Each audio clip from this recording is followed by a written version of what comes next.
السلام علیکم ورحمۃ اللہ وبرکاتہ۔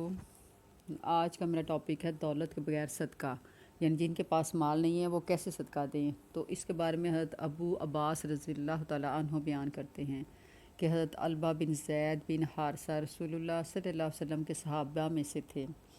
غزوہ تبوک کے موقع پر جو حضور صلی اللہ علیہ وسلم نے لوگوں کو اللہ کی راہ میں مال دینے کی ترغیب دی تو ہر آدمی اپنی حیثیت کے مطابق کچھ نہ کچھ لایا، اور لیکن حضرت البا رضی اللہ تعالیٰ عنہ کے پاس کچھ بھی نہیں تھا، اور وہ رات کو کھڑے ہو گئے دیر تک۔ جب اللہ تعالیٰ نے چاہا نماز پڑھی، خوب روئے، پھر اللہ تعالیٰ سے دعا مانگی کہ اے اللہ تو نے ہمیں جہاد کا حکم دیا، جہاد کی ترغیب دی، مگر تو نے ہمیں اتنا مال نہیں دیا جس سے ہم جہاد کر سکیں، نہ تو نے اپنے رسول صلی اللہ علیہ وسلم کے ہاتھ میں اتنا دیا کہ وہ آپ صلی اللہ علیہ وسلم ہم کو سواری دے سکیں۔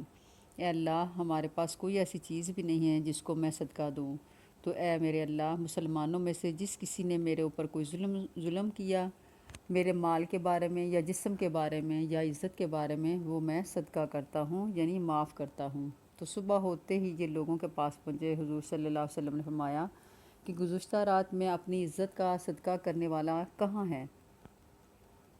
وہ کھڑا ہو جائے۔ تو حضرت البا رضی اللہ تعالیٰ عنہ کھڑے ہو گئے اور کہا کہ یا رسول اللہ صلی اللہ علیہ وسلم میں ہوں۔ تو آپ صلی اللہ علیہ وسلم نے فرمایا اے البا مبارک ہو، قسم اس ذات کی کہ جس کے قبضہ قدرت میں میری جان ہے، تمہارا یہ صدقہ قبول ہوا۔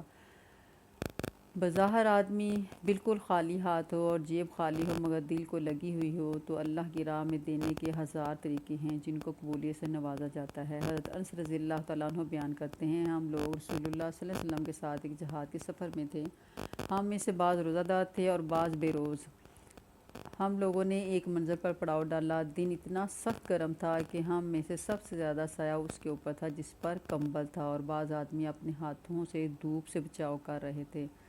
جو روزہ دار تھے وہ تو ڈیر ہو گئے اور انہوں نے کوئی کام نہیں کیا، لیکن جو بے روزہ تھے وہ کھڑے ہو گئے، انہوں نے خیمے لگائے، جانوروں کو پانی پلایا۔ رسول صلی اللہ علیہ وسلم نے فرمایا آج تو بے روزہ دار لوگ سارا ثواب لے گئے۔ یہ بخاری کی حدیث میں واقعہ بیان ہوا ہے۔ تو حضرت ابو قلابہ رضی اللہ تعالیٰ عنہ کہتے ہیں کہ کچھ لوگوں نے ایک سفر سے واپسی پر اپنے ایک ساتھی کی بہت تعریف کی اور کہا ہم نے اس جیسا کسی کو نہیں دیکھا، جب تک سفر میں چلتا رہتا ہے تو قرآن پڑھتا رہتا ہے، اللہ کا ذکر کرتا رہتا ہے، تو جب ہم لوگ پڑاؤ ڈالتے ہیں تو یہ نماز میں لگ جاتا ہے۔ تو رسول اللہ صلی اللہ علیہ وسلم نے جب یہ سنا تو اس کے سامان کی دیکھ بھال کے بارے میں پوچھا کہ اس کی دیکھ بھال کون کرتا ہے؟ تو آپ صلی اللہ علیہ وسلم نے یہ بھی پوچھا کہ اس کے جانور ہیں تو ان جانوروں یا ان اونٹ وغیرہ کو چارہ کون دیتا تھا؟ تو لوگوں نے بتایا یہ کام ہم لوگ ہی انجام دیتے تھے۔ تو آپ صلی اللہ علیہ وسلم نے فرمایا تم سب اس سے افضل ہو۔ اعمال کے درجات ہیں، یہ درجات اعمال کی نوعیت پر بھی منحصر ہیں اور جن حالات میں یہ عمل کیا جائے ان پر بھی۔ اسی بات کو حضرت ابوبکر صدیق رضی اللہ تعالیٰ عنہ نے حضرت عمر فاروق رضی اللہ تعالیٰ عنہ کو وصیت کرتے ہوئے بڑے خوبصورت انداز میں یوں بیان فرمایا کہ اللہ تعالیٰ کے لیے کچھ حقوق رات میں ہیں، انہیں وہ دن میں قبول نہیں کرتا، اور کچھ حقوق دن میں ہیں، انہیں وہ رات میں قبول نہیں کرتا، کیونکہ ہر وقت اور ہر حال ہی میں وہی اعمال افضل و قابل قبول ہیں جو اس وقت اور حالات کا تقاضا ہیں۔ جیسے سفر میں روزہ دار اور نفلی عبادات کے مقابلے میں سفر کی ضروریات اور تقاضے پورے کرنے ہی اللہ ہی کو مطلوب ہیں۔ ایک دن صلی اللہ علیہ وسلم نے حضرت ابو ذر رضی اللہ تعالیٰ عنہ سے ارشاد فرمایا کیا تم یہ سمجھتے ہو کہ دولت مندی یہ ہے کہ مال بہت ہو؟ تو میں نے عرض کی یا رسول اللہ صلی اللہ علیہ وسلم ایسا ہی سمجھا جاتا ہے۔ تو پھر آپ صلی اللہ علیہ وسلم نے فرمایا کیا تم یہ خیال کرتے ہو کہ فقیری یہ ہے کہ مال کم ہو؟ تو میں نے عرض کیا ہاں حضور صلی اللہ علیہ وسلم ایسا ہی خیال کیا جاتا ہے۔ یہ بات آپ صلی اللہ علیہ وسلم نے مجھ سے 3 بار ارشاد فرمائی۔ اس کے بعد فرمایا اصل دولت مندی دل کے اندر ہوتی ہے، دراصل محتاجی اور فقیری بھی دل ہی میں ہوتی ہے۔